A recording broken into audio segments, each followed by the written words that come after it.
Good afternoon, Jeff. Hi, how are you? Good. How's it going today? Excellent. Cool. Thanks for joining me. I know I teed up this conversation a little bit, just an interview with somebody that is in technology in schools. Um, I thought you'd be a good candidate for this. We'll kind of go through a couple of questions. But yeah, I appreciate you taking the time. No problem at all. So to set the stage, I thought it might be helpful to if you gave a brief introduction about yourself, how you got into education, what your licensures are, and stuff like that. And I will kind of just give a tip. I saw that you were a teacher before you were in your current role, so maybe kind of how you segued into that. Okay. Um, yeah, so it's been a different career path, I guess I would say. I was actually a land surveyor, civil engineer, um, for about 5, 6 years in my early to mid 20s, and decided that it just wasn't for me. I was getting bored easily, I guess. Um, and education was always something that interests me. So I went back to school in my early 30s and became an educator. This is my 10th year in education now. My first seven were in elementary classrooms. I taught kindergarten, second, third, and fourth grades. So I've kind of seen all the elementary age levels, and they all offer something a little bit different, which was fun. Um, I never planned on applying for a technology job, to be honest with you. And I actually waited to get my master's until about 3 years ago when I received this position, or right before I got this position. I really wanted to wait and see and use my master's on something that I thought would be beneficial for me in the long run. Hmm. Instead of jumping into administration or whatever some of the more popular ones are, I really wanted to have something that I thought would be useful. Our curriculum director, that's not here anymore, but who created this position along with our tech administrator, actually came to me when they were thinking up this position and asked, what I thought, if I had any interest, because they knew I was in my master's program, about to finish it with, technology and education. So Cool. it kind of fell into my lap, I guess you could say. There was other interviewees, obviously, that were up for the position as well, but it was kind of perfect timing. I was just finishing my master's, and Wadsworth created this role, and it kind of just like it fit perfectly. So I'm in my Yeah. third year now. Um, you learn something new every day. With technology right now, it is evolving so quickly. It's hard to keep up. Yeah. Is that kind of, I mean, I've done kind of a handful of these interviews or like exploring different things with ed tech in schools. And I think the premise is that education a lot of times is kind of like the thing that people think about as an afterthought, but it sounds like even without them creating this position, you were pursuing technology anyway. Like what sparked that or what maybe made you focus in on that? Just the state of where we're at right now is, as a community, or even not just in education, technology is at the forefront of everything. So I thought that it would be, again, beneficial, something I could use even if I got out of education, which I don't plan on doing. Mhm. um, but even if I did, knowing as much as I could about technology and knowing how helpful it can be at times, it's just not going away. So Yeah. instead of, diving into a master's program for, reading or math, because I do have an emphasis in mathematics in my degree as well, I really wanted to find something specific. So technology seemed to make the most sense. Cool. So you can you say what you do? You're a technology integration specialist, and the way that that Wadsworth Schools is split up is there's somebody for K through 6 and somebody 6 through 12, is that right? Or how does that work? Yep. Yeah. K through six. My position was started 3 years ago at K through six. And then the following year, the very next year, we hired a 7 through 12 integration specialist. And really, integration specialist is just a fancy way of saying a tech coach. Mhm. So we kind of split it up. We split it up by grade level, but we work very closely together on a lot of things. Mhm. Cool. Yeah, you mentioned, and we'll talk about it in a second, that you were at a career day at the high school. So it sounds like Yep. there's some overlap there. Cool. Yep. So yeah, can you give us just what's a day in the life? Like what do you do on a regular basis? You've alluded to it a couple of times. It changes all the time, but like a basic day, an average day maybe. Well, that's interesting. Right now, I feel like it's like a seismograph. My days are like it's like waves of just furious, like mind-numbing things happening all at once. And then, there's other days where I have some time to actually sit at my desk and catch up on some, newsletters or whatever it is I've been reading into. It's very much split up. So I set up a lot of my, I guess you would say like regular coaching cycles that I do with teachers. I tried to put all in one week and I see them every 2 weeks. Hmm. So this week is one of those weeks where I'll see 10 or 12 different teachers that are on a regular cycle with me. Um, and we work together. I come into the classroom, I lesson plan with them, I co-teach lessons with them. Um, and we talk a lot, before and after those things as well to kind of, talk through what happened and what we can improve on, regular things like that. And then I have my other weeks where it's very much an appointment based. They start emailing or they go to my booking page and, what I think is going to be a very calm week, by Monday afternoon is already getting chaotic and the booking page is filling up and it varies. There's all sorts of questions. It's not just coaching. So it's a lot of people reaching out, just asking for different ideas or asking for different apps that they can use or, hey, my Chromebook keeps doing this. Can you help? And even though I'm not supposed to be necessarily doing that stuff, you don't really want to turn them away because relationship building is a big part of this. So if I keep saying, well, I'll put in a tech ticket and they'll help you figure it out. If I can help them, I'd rather do it that way. And then we kind of form that bond. Yeah. Well, and I think that sounds cool. Like in some of the other maybe assignments or some of the other students that I are like kind of in my classes and stuff, I do feel like it's a little bit more one way where maybe tech is trying to come down onto teachers or like, force integration or things like that. But if it is reciprocal, I think that's probably when you get the most engagement. So I get Absolutely. that. Yeah, Absolutely. that's cool.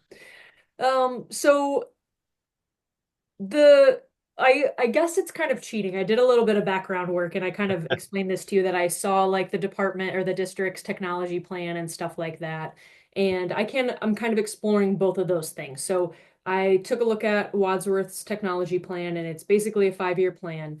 You did, and it's interesting, it's 2021 through 2025. So it sounds like the creation of your position is a very specific line item on there.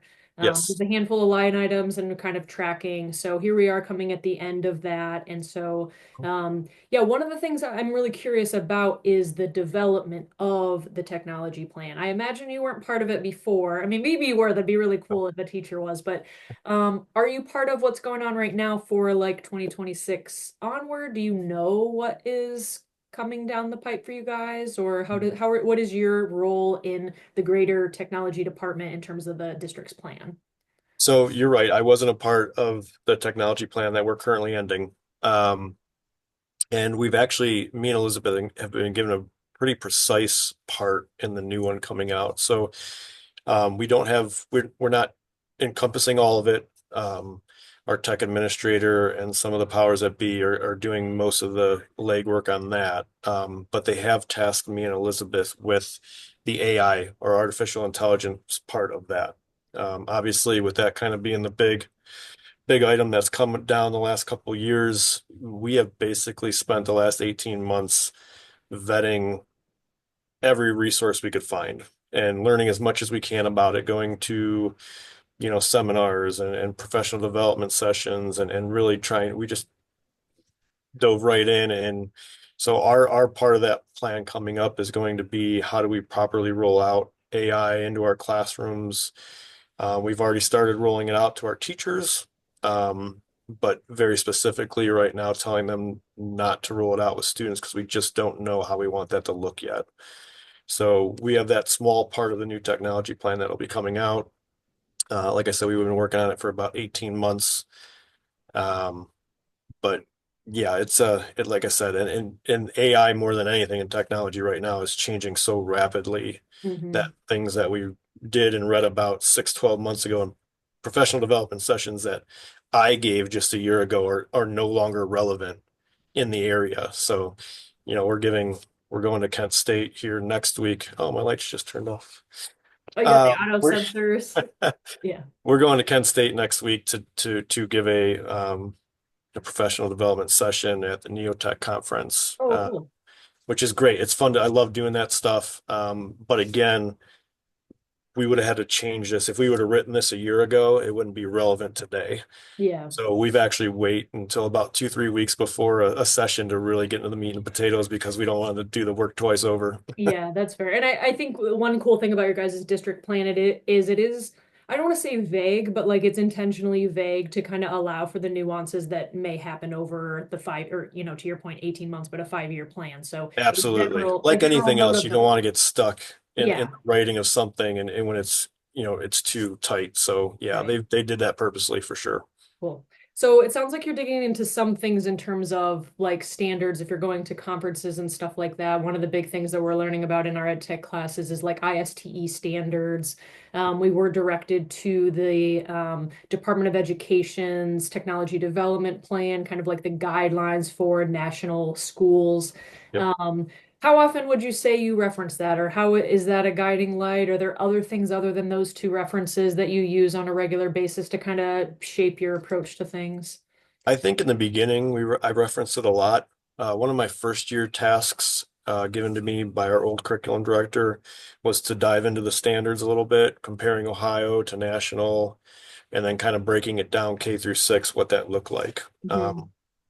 Unfortunately, in the elementary world, there's really just not a lot in the standards for technology, which seemingly might be changing. They're revising right now the Ohio Learning Standards for Technology. Mm, And they even sent something out to schools looking for input and feedback on it. So interesting. they're supposedly not just doing it themselves. They're actually reaching out and trying to get some input on it, Yeah. which I thought was kind of neat. Um, ISTE, like you mentioned, is obviously something we're looking at all the time. They do a major conference every summer. Hmm. Elizabeth went last year to, I believe it was Denver, Colorado. I'll be going this summer to San Antonio, Texas, Oh, cool. to their conference, and it's a 3 to 4 day event. And if you want an overhaul on technology, that's where to go because if you leave there without getting something out of it, then you did something wrong. Yeah, yeah. And I subscribe to all that stuff just because right now it is like drinking from the fire hose for me personally. So it Yeah, is. Like I love how there is a online community for everything. There's a handbook, there's a webinar, there's everything. So I bet the conference is pretty cool. yeah, it's great. That's sweet. So high level view of, I mean, it sounds like you guys have a lot, and like I'll be honest, like I went to Wadsworth, so it's nice to hear like that. It feels like Wadsworth is maybe ahead of the curve on a lot of things compared to some of the schools of the college, like this fellow students that I have in my class and things like that. Can you rattle off like a handful of technology programs, apps, anything that's at a teacher or a student's disposal? Maybe like the top 10 or so, and this could be for anything, with tracking grades, yeah, any kind of Okay. thing.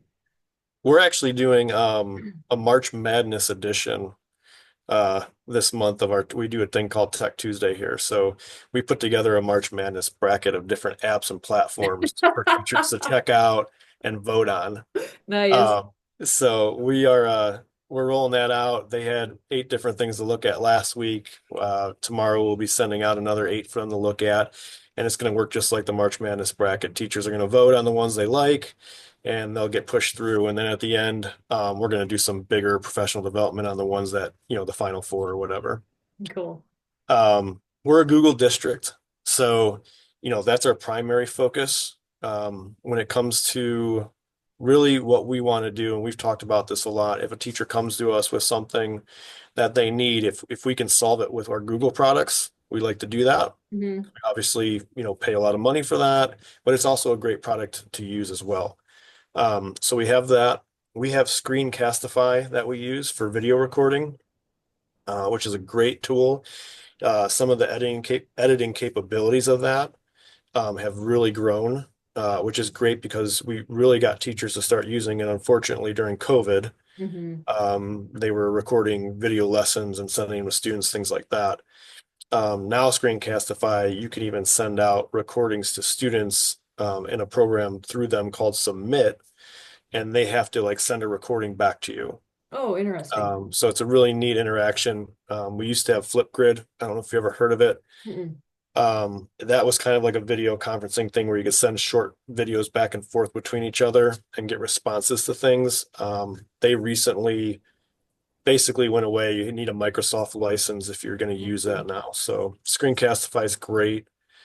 Canva is a huge one right now. Mm-hmm. We have pretty much every day I get a new teacher that reaches out to me that wants to know more about Canva and wants to do like a little session to, so I can teach them up on it a little bit. Mm-hmm. We haven't released that to students yet. I think that'll be coming shortly. Me and our superintendent, Dr. Hill, went back and forth with Canva a couple of years ago about some of the things in their privacy policy, some of the wordings that we wanted changed, and they just weren't really willing to budge. Mm-hmm. And our superintendent's a huge stickler when it comes to that kind of stuff. Mm-hmm. So we kind of nixed it. But I can see that changing here in the next year or so because I think Ohio's doing something right now basically where they're doing like a common language for approving products. Hmm. So if they can Interesting. approve a product and put it on the Ohio Department of Education's site as an approved product, we don't have to go through You personally have to with vet privacy it. policy. Yeah. Nice. Okay. Yeah, so I'm really hoping because Google Slides is great Mm-hmm. and we all use it here. Canva just streamlines everything though, Yeah. makes it so much easier. Yeah. Um, so we have, I would say that that's another big one. Um, I mean, I could go on for days. I mean, there's Yeah. just a million things out there right now. So yeah, there's a lot. We have a lot of story creator apps that we're trying to get teachers to use, especially at the elementary age. Mm-hmm. Writing prompt resources, things like that. They're like AI generated. Magic School is a huge AI resource that I've wrote about in some newsletters for my teachers. Really just trying to get away. A lot of teachers are still very scared of AI and they're scared of it or they think it's a tool that's doing the work for us and therefore we're losing our creativity. And what I try telling them is it can be if you let it, I guess, but Mm-hmm. I look at it more of my everyday tasks that are, don't really require my thoughtfulness as much as just my time. Mm-hmm. If I can get AI to help me with that and auto generate a lot of that for me, then it frees me up to be a better educator and do Mm-hmm. some of the more meaningful tasks that I maybe don't get to every day because of all the secretarial things that I have to do. Yeah. Um, so we've been pushing that a little bit and we're a lot of our PD this year and coming up next year is going to be based on that as well. Cool. Yeah, it sounds like you do make an emphasis on the professional development stuff for teachers, which I think is a big deal. Like everything is kind of pushing towards you can give all the tools you want, but without the capabilities of using it. So that is like a fabulous lead into the next question I had, which like I said, I just saw on the website some of the stuff that your name is attached to, and it is pretty profound, like in the fact that you've only been there for a couple of years. So when I booked this appointment with you, you had coaching time. So it sounds like your calendar's open for students to just book with you. I did see the Tech Tuesdays that the schools have. A few years ago, you won a grant for some STEAM initiatives. And Mhm. then my nephew, like even after I was having a conversation about how we had this scheduled, and my nephew heard your name and said that he went to your coding camp this summer. So those are a handful of things that just I know of as a random person not in the school district, knowing that you're associated with. Um, can you maybe talk about a couple more, highlight those, or, are these things that you took on? It's an initiative that they all are professional development, or they're ways to kind of bridge that gap. You are literally doing what your job title says, integrating technology into schools for teachers and Right. students. Yeah. Well, I'll start with Tech Tuesdays. It was an idea we actually got originally. We heard of it a year or two ago from Copley City Schools. They had piloted this 10 years ago. I think they've been doing it now. They've been doing it for about that long. And the feedback that they had gotten from their teachers was phenomenal. And it really got everybody to kind of buy in and look at new technologies and new tools and with without it feeling like we were shoving it down their throat, basically. So we had several meetings with Copley and the people that started theirs. We explored some other districts around the country that were doing it as well. And basically, it's something that rolls out. You'll have it in your email every Tuesday morning. We do an Elizabeth pick and a Jeff pick of different tools. Hmm. We try to give them a less than 5 minute video on how the tools work, and then they fill out a quick Google form survey afterwards that takes less than a minute to fill out. Hmm. The whole idea behind it is we don't want to take up any of the time that they already don't have. So these quick little tidbits takes them less than 5 minutes to get through the video and do the survey. Um, we got about a third of our staff right now, so we got about 90 teachers that are regularly doing it every Tuesday, which is more than we actually expected. Um, and the feedback we're getting is phenomenal. The Hmm. teachers love that it's quick, it's intentional, it's there to help them with some part of their day, not necessarily just teaching. Sometimes it's, their secretarial type work that they have to do, whether it's writing newsletters or just time management stuff, things like that. So we gotten great feedback. That's been really fun. Coding camp, we have do in Wadsworth, we do a coding and STEM camp every year. We just got word actually that they're canceling them this year. So Oh, bummer. um, I kind of took exception to that a little bit because it affects so many kids. We have literally on average without advertising it. So we put it on the website. We don't push it out in a newsletter. We don't send home an email, nothing. We literally have about 200 kids a summer that attend these camps. Amazing. So when I saw that on the Board of Education doc, I instantly wrote an email to our whole administration team, and I said, "Whoa, whoa, whoa, whoa, whoa, whoa!" I said, "I understand that money's tight right now." I said, "But we're taking away a huge learning opportunity from these kids." Yeah. Um, so I met with the superintendent a few weeks ago, and he gave me his blessing to run the coding camp completely on my own. So Okay. I was running it the last couple of years with Wadsworth. We had a couple different administrators helping run it from the secretarial side of things. Yeah. And then I would teach the teachers and we would run the camp together. He said, "Sure, go ahead." He's like, "It's all yours." And I'm like, "Oh, all right. Well, that's fun. That's not intimidating at all."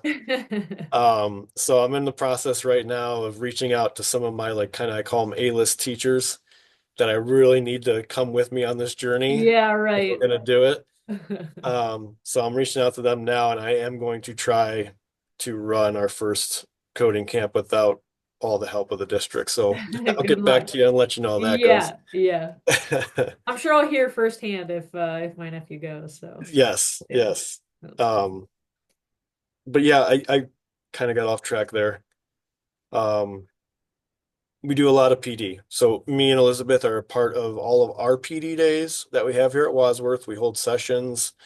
We send out surveys to our staff to see what exactly they're interested in.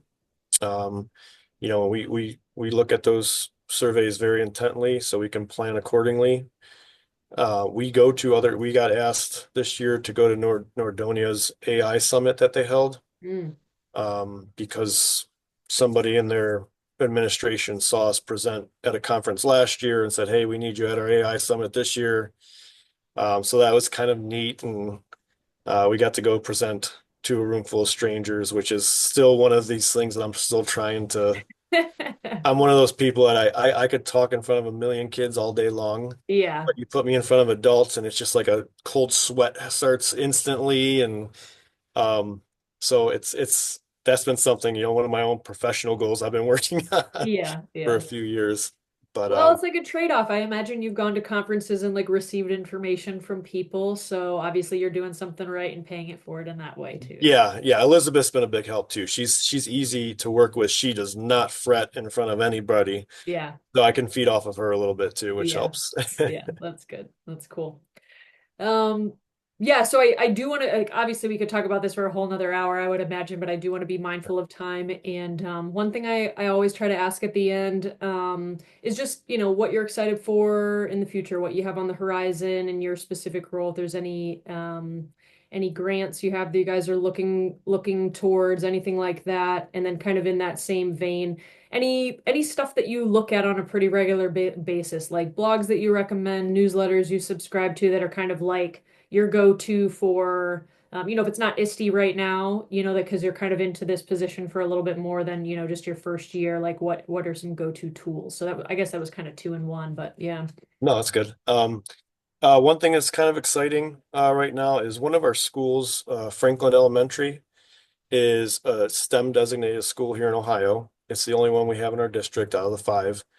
They are up for redesignation next year. So it can be a grueling process. It's not as easy as it maybe once was. They have a team that comes out to the school, a team you work with all year long.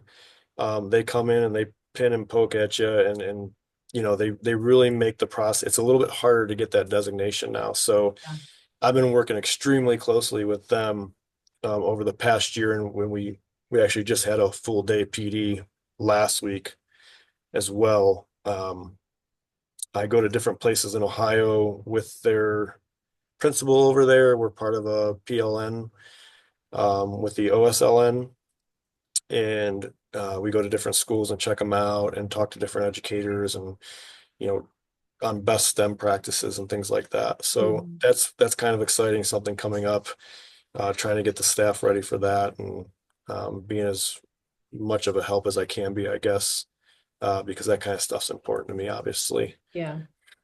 Um, Newsletters, I have a few that I get every week. Some of them come almost every day that I like to dive into. One of them is called AI Breakfast. Mm.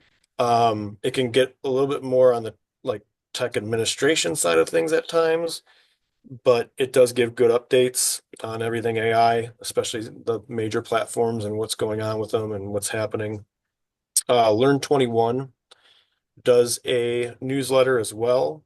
They're Ohio based. I think they're in cahoots with the Ohio STEM Learning Network, the OSLN. Hmm. They shoot out one, it seems like every week or two. The one I say that I love the most, though, is Eric Kurtz. So it's Curts. He is a tech guru, and if there's a major conference anywhere in the country, he's usually presenting at it. Okay.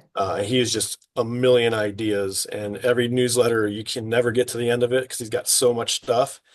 But I love it because I always find one or two things that I instantly send out to my group of teachers, like, you got to see this, you got to do this. It's awesome. Yeah. So yeah, he's fun. And then on YouTube for everything Apple, there's a YouTube Proper Honest Tech, and he basically at least once a month gives new Apple updates or talks about Apple products and what he likes about them and what they can do for you and things like that. So Hmm. Cool. Yeah, if you don't, and it's kind of interesting, like what you're asking of teachers and students is exactly what you're doing for yourself, which, modeling behavior is like the number one thing when it comes to yep. like tech integration. So if you were not subscribing to these things, what would you have to pass down to teachers and students? So I think that's Right. cool that you're staying at the top of everything. But yeah, this was so awesome, Jeff. I really appreciate this. Yeah. I'll end the recording and then we could just kind of do a little sign off. But I really appreciate everything. Like I said, we could have chatted about this for a while, but I really Oh appreciate yeah. all the insights, and I'll share this with you when I'm done with everything. Sounds great. All right, Thanks. thanks.